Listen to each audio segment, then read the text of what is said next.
Hello friends, welcome all to our channel Market Simplified where we try to keep things simple. So let's get started.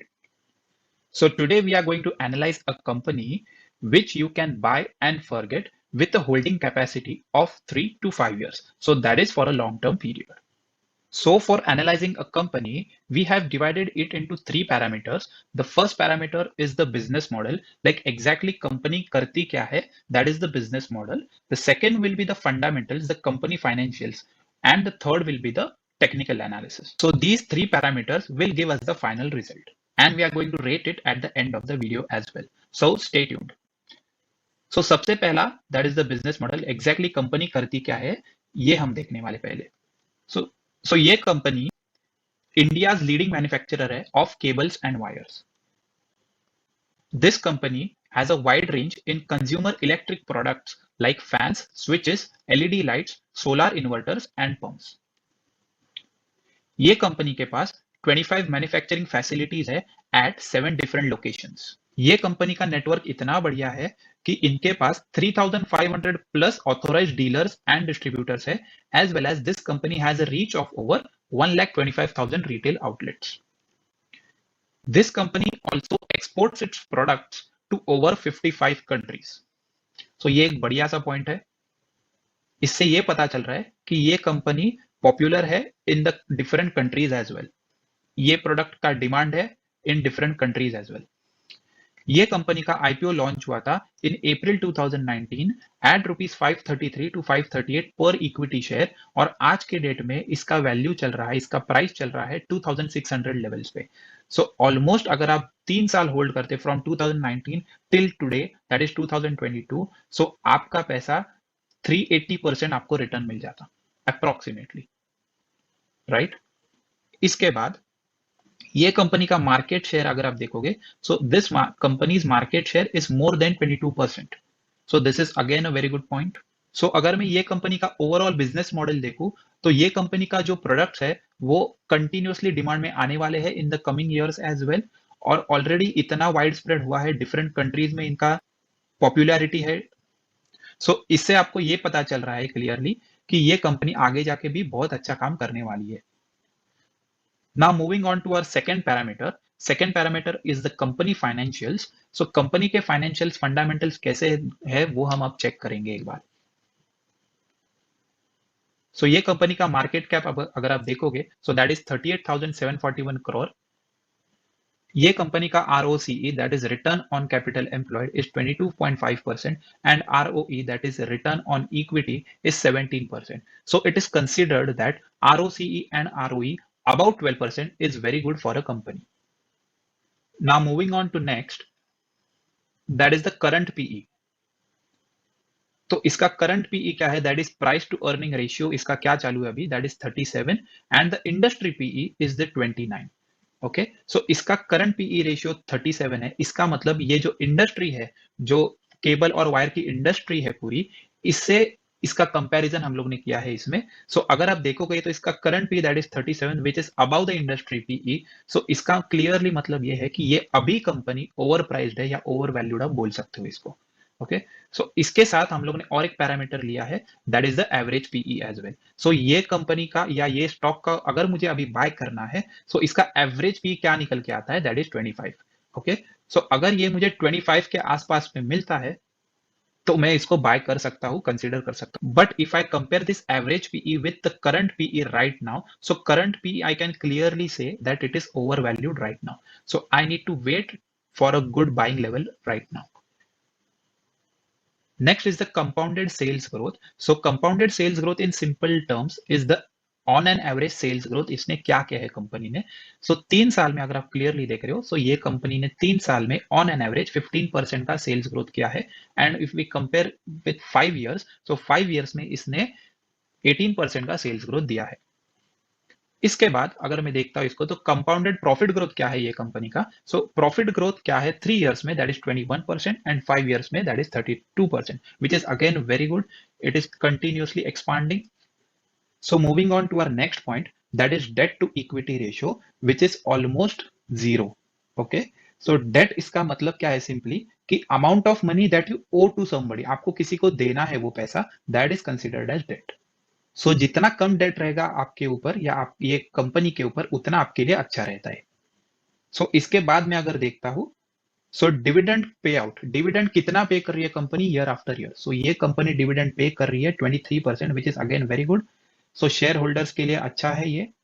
Now the most important, कि return कितना दिया है ये company ने 3 years में, last 3 years में ये company ने रिटर्न कितना दिया है। सो यू कैन क्लियरली सी कि ये कंपनी ने रिटर्न ओवर 200% दिया है, okay, which is again very good. So all these parameters clearly indicate that the company is growing year after year. Year by year it is continuously growing. So मैं एक बार आपको फिर से explain करता हूं कि मार्केट कैप जो है जितना ज्यादा रहेगा उतना बेटर है। आरओसीई जितना ज्यादा रहेगा, अबाउट 12% रहना ही चाहिए, बट जितना उससे ज्यादा रहेगा वो बेटर है। आरओई भी सेम है कि 12% के ऊपर रहना चाहिए एटलीस्ट, जितना ज्यादा रहेगा उतना बेटर है।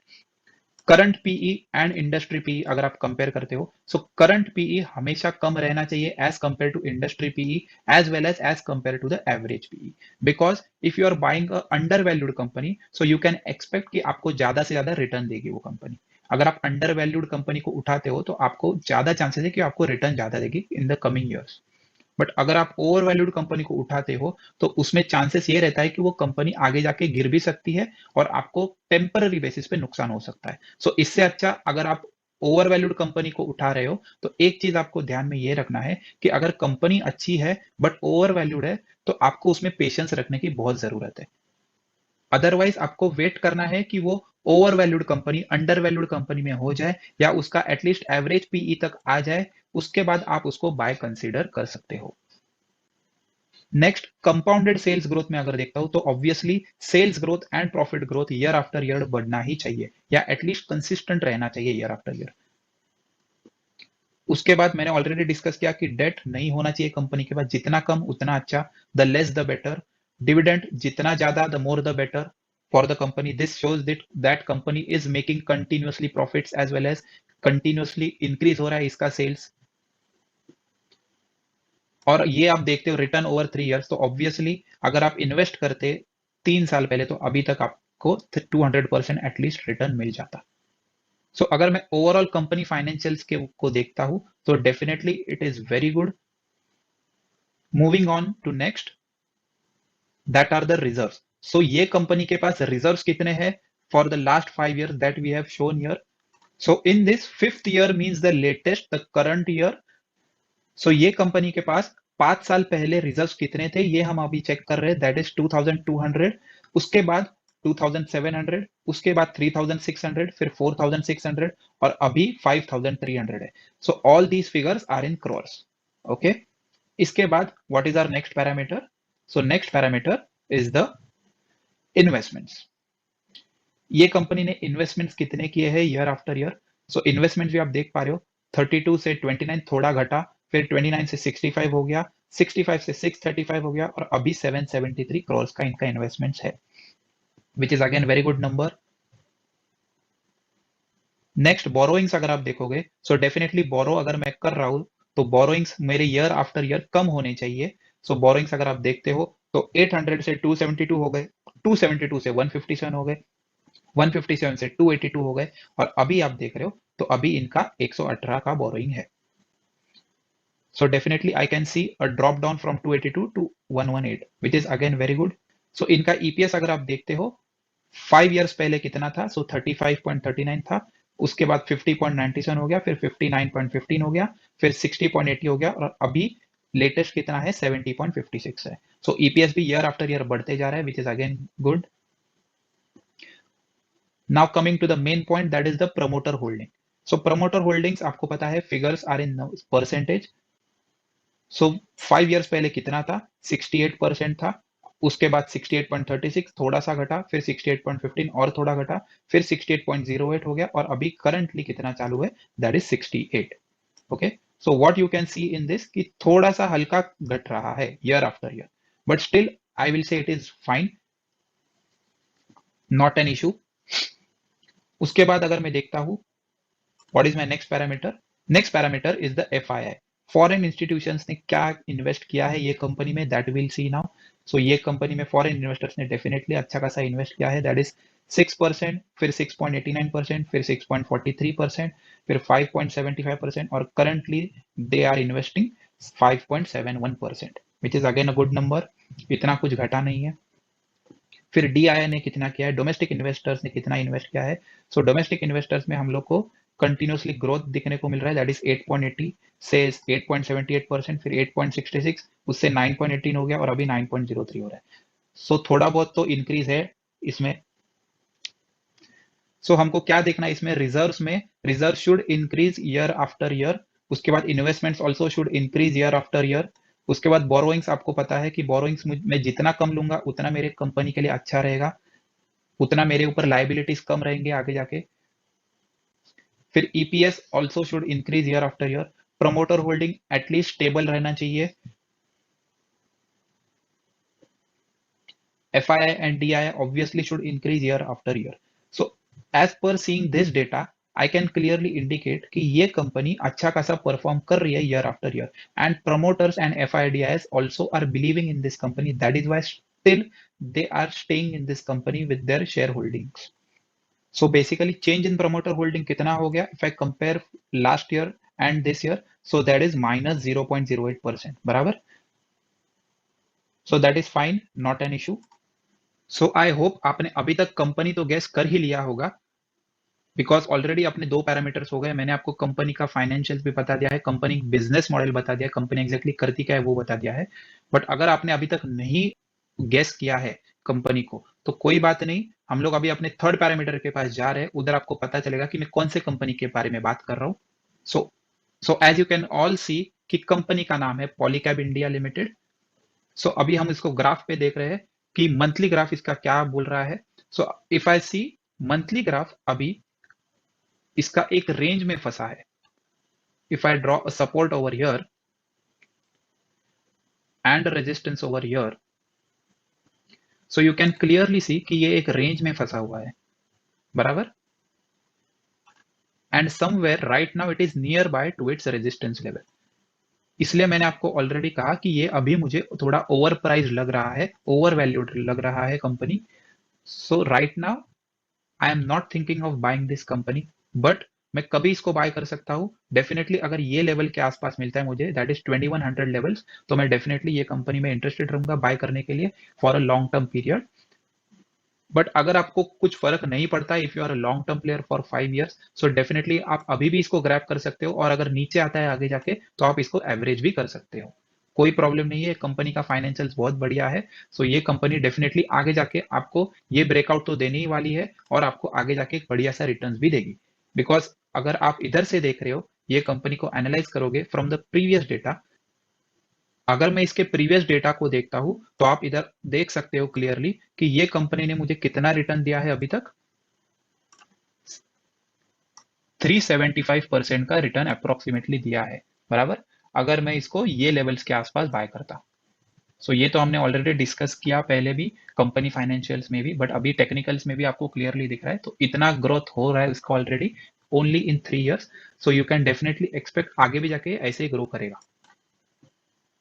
ओके, सो टेक्निकली स्पीकिंग अभी मुझे ये ओवर प्राइस लग रहा है थोड़ा, so definitely I will wait for this levels, that is 2100। But still, if you want to buy at these levels itself, so you can still buy, not to worry at all। अगर नीचे आता है तो आप average कर लेना definitely, और अगर ऐसे भी हो सकता है कि ये इधर आए ही ना, 2100 ये लेवल्स पे आए ही ना, और ये सीधा रेजिस्टेंस ब्रेक करके इसका न्यू रैली चालू हो जाए। सो इसलिए मैं कहता हूँ जिसको बाय करना है अभी वो डेफिनेटली ये लेवल्स पे बाय कर सकते हैं, that is 2560 levels. So these were are three parameters. So first parameter जैसे मैंने कहा कि बिजनेस मॉडल है, सेकेंड पैरामीटर्स मेरा फंडामेंटल्स है या कंपनी फाइनेंशियल्स है, और third parameters is are technical analysis. So now as promise to you at the start of this video कि हम लोग अपने हिसाब से रेटिंग देने वाले ये कंपनी को कि what we feel as per the three parameters that we have discussed. So first parameter was our business model. So we are going to rate it, the business model, we are going to rate all these out of 10. So first मेरा business model को मैं 8 out of 10 दे रहा हूं। Second जो मेरा है that is the company financials, the fundamentals, मैं उसको 8.5 out of 10 दे रहा हूं, because the company financials were excellent. और थर्ड मैं टेक्निकली एनालिसिस या टेक्निकल एनालिसिस के बेसिस पे बोलता हूँ तो उसको मैं 7.5 आउट ऑफ 10 दे रहा हूँ। सो वाई 7.5 आउट ऑफ 10? थोड़ा कम मैंने इसको इसलिए दिया है, थोड़ा कंजर्वेटिव इसलिए रहा हूँ मैं इसमें। द सिंपल रीजन इज कि अभी मुझे ये ओवर वैल्यूड लग रहा है as per the chart analysis, सो इसलिए मैंने इसको थोड़ा सा एक पॉइंट कम दिया है। Okay, but as I told you कि ये all the parameters are excellent, आपको कोई प्रॉब्लम नहीं है। अगर आप अभी भी बाय करते हो तो भी इसमें कोई प्रॉब्लम नहीं आने वाला आपको, और ये आप आंख बंद करके बाय एंड फॉरगेट वाला स्टॉक के हिसाब से ले सकते हो for the next 5 years। Okay, so as per are analysis, अगर कोई भी कंपनी अबव 7 मुझे ऑन एन एवरेज देता है स्कोर, सो डेफिनेटली मुझे ये कंपनी अच्छी लगी है, सो इसलिए मैं इसको, ये कंपनी को आपको रेकमेंड कर रहा हूँ। सो अगर आपको ये वीडियो अच्छा लगा है so definitely subscribe to this channel. आप मुझे कमेंट सेक्शन में बता सकते हो कि आपको कौन सा ऐसा इन डेप्थ एनालिसिस करके चाहिए स्टॉक, तो definitely we will go with that stock as well, we will analyse that stock as well. So if you have liked the content, so hit that like button and share with your friends. Till then, take care. Goodbye.